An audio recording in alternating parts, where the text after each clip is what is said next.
বেপরোয়াভাবে বাস চালানোয় বাস চালকের সাথে বাকযুদ্ধে জড়ালেন বাইক আরোহী থেকে পথচারী। কামারহাটির ঘটনা। বেপরোয়াভাবে বাস চালানোর প্রতিবাদ করায় বাইক আরোহী এবং পথচারীদের সঙ্গে বাকবিতণ্ডায় জড়ালেন বাইক আরোহী থেকে শুরু করে পথচারী।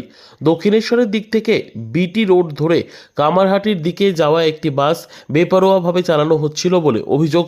বাইক আরোহী এবং পথচারীরা কোনো রকমে বাসটিকে কামারহাটি প্রবর্তক জুট মিলের সামনে দাঁড় করান বাইক আরোহী। এরপর রাস্তার মধ্যেই শুরু হয় বাকযুদ্ধ। ঘটনাস্থলে ঘটনার খবর পেয়ে উপস্থিত হয় পুলিশ। সংবাদ মাধ্যমের মুখোমুখি হয়ে অভিযোগকারী বাইক চালক এবং বাসের চালক একে অপরের দিকে অভিযোগ করে জানান, হ্যাঁ, এরকম চালানোটা তো উচিত না।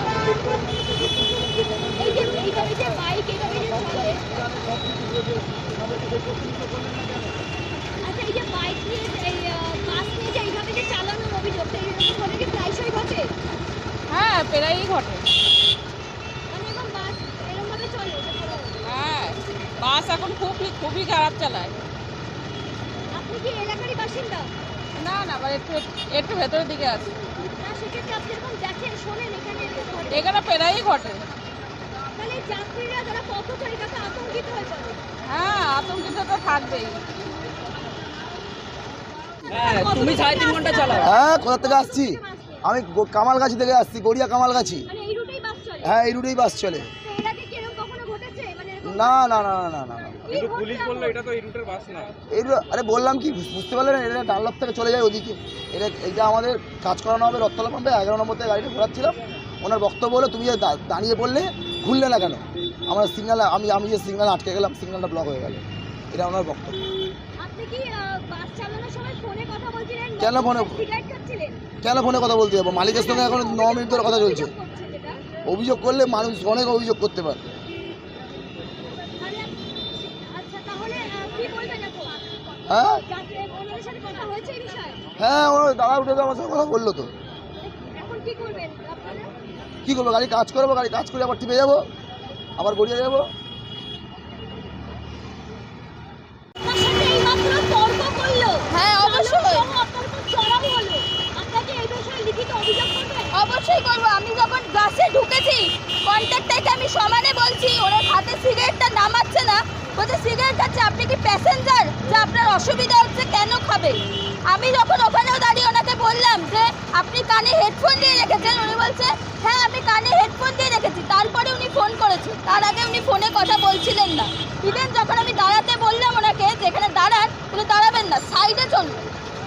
আপনারা কি ধমক দিচ্ছিল উল্টো?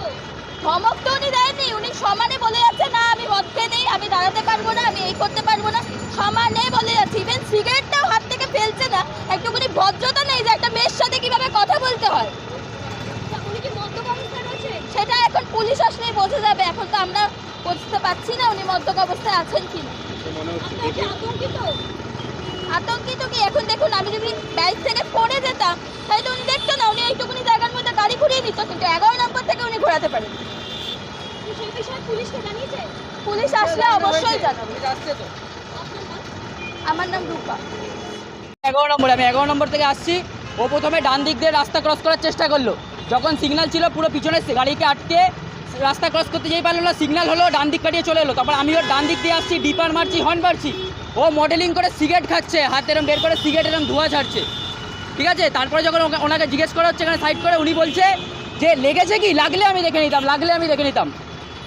কানে কি হেডফোন নিয়ে কানে হেডফোন, যখন আমি বলছি কানে হেডফোন, বলছে যে ফোন করার জন্য কানে হেডফোন। আমাদের কাছে ফোন নেই, আমরা ফোনে কথা বলতে পারি না।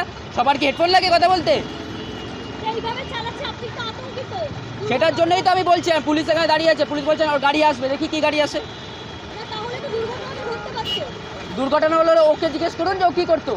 ও বলছে হলে আমি দেখে নিতাম, হয়তো নি কিছু। ওকে এটাই জিজ্ঞেস করুন কী করতো যদি হতো। হ্যাঁ, আমার নাম অর্ঘ, আমার রথতলায় বাড়ি।